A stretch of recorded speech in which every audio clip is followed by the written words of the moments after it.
doing it now. Okay, I'm going to I'm going to go back. I'm going to go back a little bit and catch up with that one up there. Okay, so this is after the Imam's sermon. All right. Okay. All right. The lights dim. There's a sound of Allahu Akbar, and the lights come on, showing many Muslims facing the podium in prostration, thus mooning the audience. There is another sound of Allahu Akbar, and as they rise, the lights dim to black.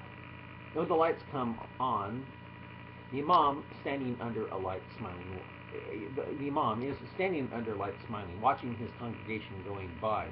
One of his fellows, named Muhammad Jabari, stops by and asks and says, "Great sermon, brother, the best ever."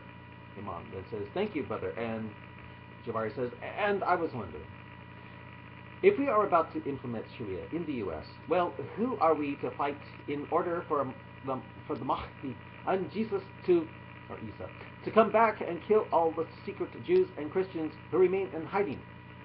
I mean, so far I haven't seen any ads for fashionable shoes made of hair that Allah's Messenger Papa predicted. People wearing shoes made of hair that we would be killing." The Imam jumps in and says, "Fighting, not killing, brother. Fighting. We say fighting." "Well, fighting." The Imam says, "Maybe such hairshoe wearing people are in South America, and we are preparing to fight that, and we are preparing to fight us, and they are preparing to fight us right now as we speak. Alpacas make a lot of hair, you know. Alpacas make a lot of hair, you know." Jabari says, "Yeah, Ali will, perhaps so." Then Muhammad Malik comes on and says, walking up to Imam with a note in his hand, "Brother, I found another letter, slandering Allah's apostle by twisting the glorious Quran and Sahih Hadith. It's the second one I found today." Then Imam says, looking a bit shifty-eyed, no longer smiling, "Destroy it, brother. Destroy it now. We apparently have a renegade in our midst." Lights dim. When the lights come on, a family of Christians and a couple dressed in Muslim garb are sitting at a table having a Bible study. It seems to be two families. There is a knock on the door, and they all jump and look scared. The man at the head of the table pulls out a gun and starts walking slowly over to the door. Woman at the table with fear, "Ah, he has a gun?" Second woman at the table with her fear in her eyes pulls the woman in a frightened, but those things are illegal now. The man now at the door is named Drew Adams. Although he is called Muhammad, Drew at the door says, "Who is it?" A voice behind the door, "Hi, lovely day. I mean night, isn't it?" Drew putting his gun back into his pocket. That's a code. He opens the door. "Come in." An older man named Jonathan comes in with a smile on his face. He is dressed in Muslim gear. Jonathan says, "How are you doing?" Jonathan says, "How are you doing?" Drew says, "Well, we still have our heads on." And Jonathan says, "My sister, she's in glory now." Some of them lean the at. "Why?" Drew says. Jonathan, "She was beheaded for the faith today. She's now in glory, I guess." Drew looking confused. "She didn't wear her hijab, like she said, right?" Jonathan smiling with tears in his eyes. "Truthful to the end, but hey, as the Bible says, the day will come where they will kill you for thinking they're doing God a service, right? God said this would happen, and it's here. Of course, I thought we would have all been raptured by now. I guess we all did. Oh well." A woman named Rachel gets up from the table very sadly. "They killed her? They killed her?"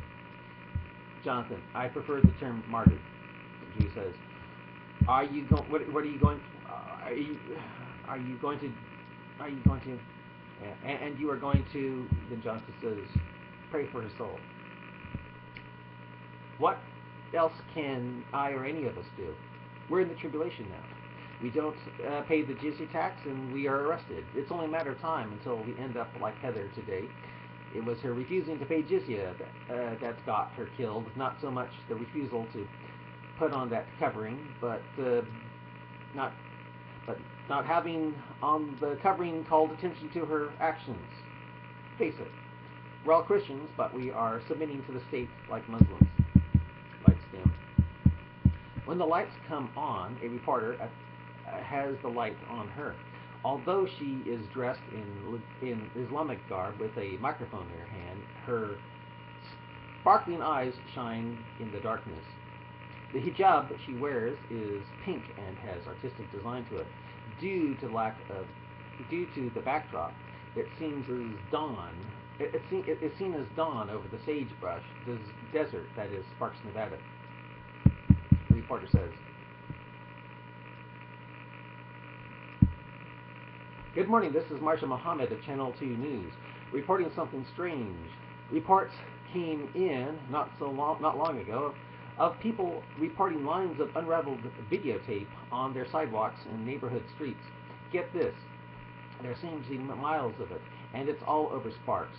How or who brought it here is still a mystery, but police officials are certain they will be able to find the culprit or culprits. One of them, at least, was caught on surveillance camera, and if you look carefully on the tape, you will see that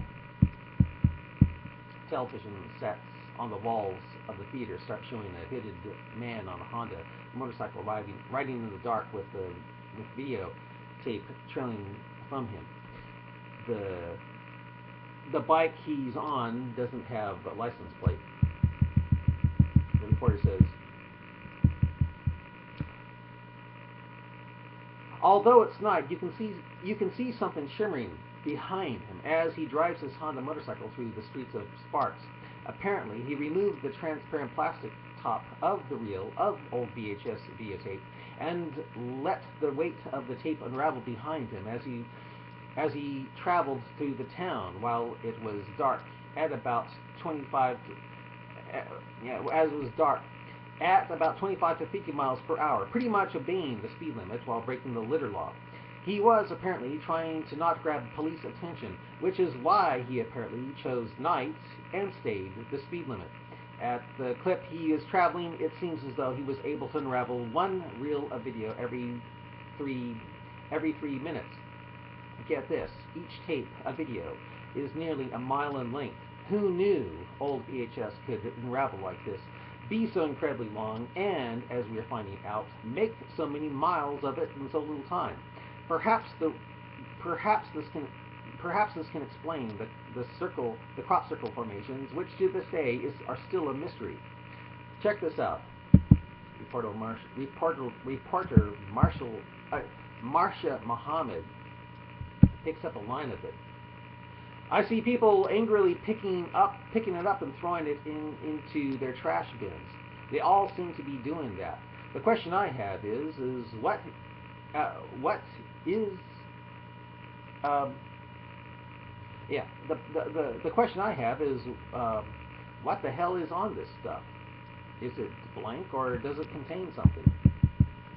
Lights dim on the reporter, but come up on Drew and Rachel, who are looking out at the audience as if the audience is the TV set that had the reporter. Rachel says, "What do you think of it? What do you think of this?" Drew says, "I don't know, but it's outside our house as well." Lights dim. When the lights come back up, it's the mosque of the Imam. One of the Imam's so-called brothers walks up to the Imam. The brother's name is Muhammad Momar. Momar says, with some of his videotape in his hands, "What do you think of this, brother?" The Imam says, "I see it as a good sign. I bet the work was done by one of our fellow brothers. It was probably videotape of his former infidel life, probably porn or old copies of Hollywood movies like The Sound of Music. And he went about destroying it by unraveling it to let us know that all our videotapes unraveling this to let us know that all our videotapes and images should be destroyed. That his former life was now all unraveled behind him and gone. It's a good sign, a very good sign, Brother Momar. Then Momar says, shall we turn on the news and see if anything new has developed from it? Maybe more brothers are now unraveling these old videotapes. Then Imam says, well, it should be the time for that kind of thing to be on now, so yes, get to channel 2. Lights dim. When the lights come on, reporter Marcia Muhammad is standing in darkness with a light on her. Marcia Muhammad. Most, if not all, of the videotape that was that was littering our town today seems to have been picked up, and it looks like most of it has been tossed into the trash. However, not all of it was destroyed. One young man named Michael Muhammad stayed home from school to actually play a strip of it. He said that he picked up 5 feet of it and spliced it onto the blank end of one of his family's old VHS tapes, using just scissors, a screwdriver, and Scotch tape. Here's what he found.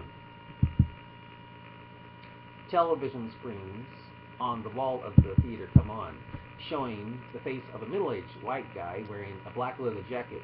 The video is grainy, possibly from being on the sidewalk or streets, but it's playable.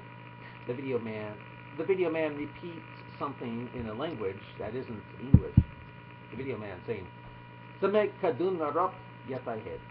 Prut dicha same kadun narop yatahed. Prut dicha same kadun narop yatahed. Prut dicha same kadun narop yatahed." The video comes to an end and the TV screen goes blank. Reporter Marcia Muhammad. It seems to be a repeating message of a language I'm not familiar with. If you think you know what he's saying, call us here at Channel 2. Lights dim. Lights come up on Imam and Momar. The Imam says, if it's a language, not gibberish, it certainly isn't Arabic. Lights dim. The lights come up in the living room of the Christians.